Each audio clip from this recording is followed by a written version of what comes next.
Hello and welcome. My name is Sheyi Adesanya. This broadcast is titled The Yoruba Country of My Dream. Now, every country that attained greatness started by laying a foundation. The foundations were not laid by politicians, not at all.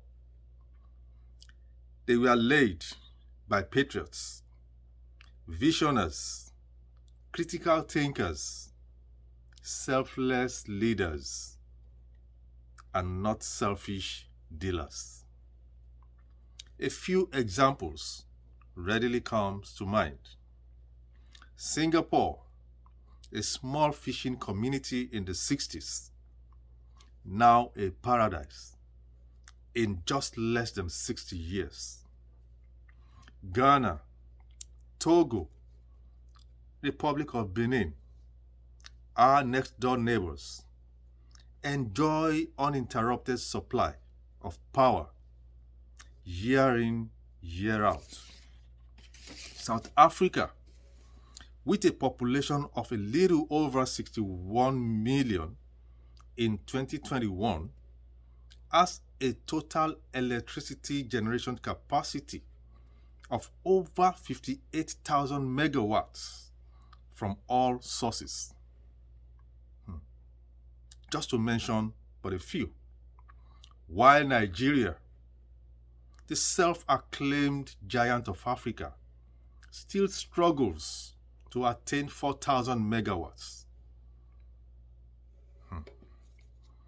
The Yoruba race, yes, my race, no doubt a blessed race, naturally endowed, the glory of the black race, has for over 60 years struggled to be truly great and to attain greatness, in spite of all that the Almighty has blessed us with.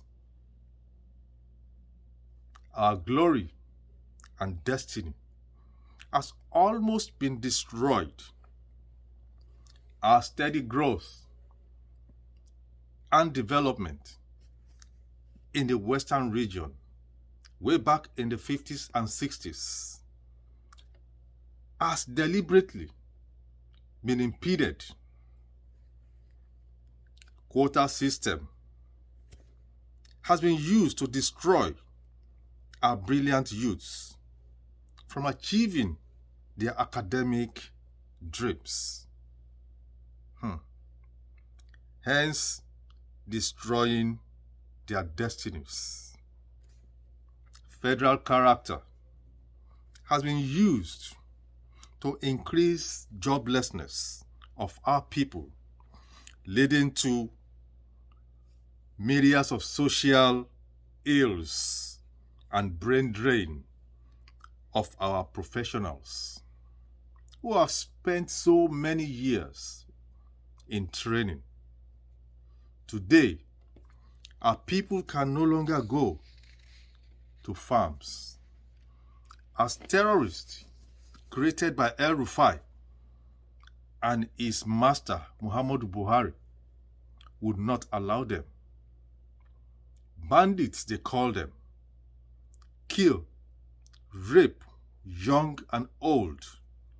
They abduct for ransom, and in some cases, kill their abductees even after collecting ransoms.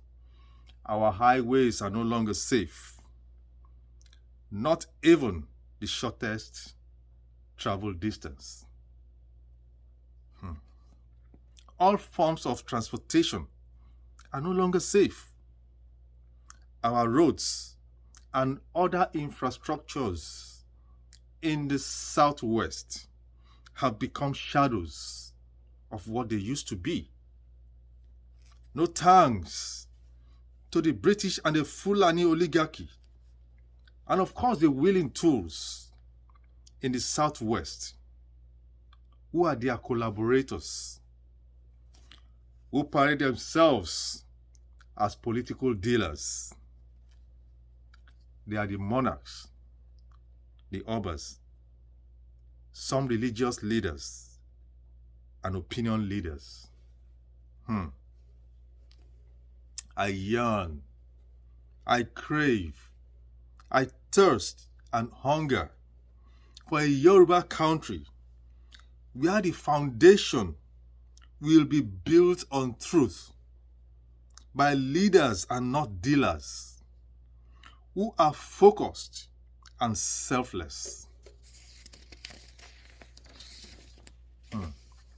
With passion and compassion, who are sensitive to the plight of the common and less privileged in the society. I crave for a Yoruba country where those who engage in politics will not be mediocres, self-serving, and focusless. Where our anthem will not just be a chorus that politicians sing for pleasure, as was done at the just concluded APC National Convention in Abuja, where Southwest politicians sang it as a chorus. My fellow Yoruba brothers and sisters, a Yoruba country is the only solution to save our race from extinction by the Fulani terrorists and to restore our glory and dignity. The following are the benefits that our Yoruba country will offer that Nigeria will never be able to offer us, as put together by the Yoruba Frontier Movement, YFM. 1. Yoruba will be our official language. 2. Quota system and federal character, which the Fulanese have used to destroy the educational aspirations of our brilliant youths and to prevent us from getting gainful employment, will be a thing of the past. 3. Free social welfare will be provided for our younger and senior citizens. 4. Qualitative education at all levels for all Yoruba citizens. 5. Equal justice and equity for everyone on Yoruba land will be in our constitution.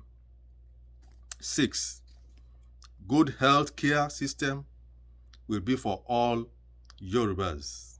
7. Special care for the physically challenged and disabled citizens of a Yoruba country. 8. There will be massive employment creation for all Yoruba citizens. 9. There will be stable electricity, as other forms of energy generation will also be harnessed. 10. The Yoruba currency will be as strong as other currencies in the world. 11. The Yoruba international passport will be valued and respected all over the world. 12. Above all, to be able to achieve all of this, truth will be established as the foundation to be upheld by the government at all levels and, of course, by all citizens. Let me end by appreciating our leaders and everyone who is genuinely committed to this struggle. Let us log on to ominirayoruba2022.org to sign the petition and to encourage our people to do same. Let us also prepare towards the Osun and Ekiti court cases to stop the elections as well. God bless the Yoruba race.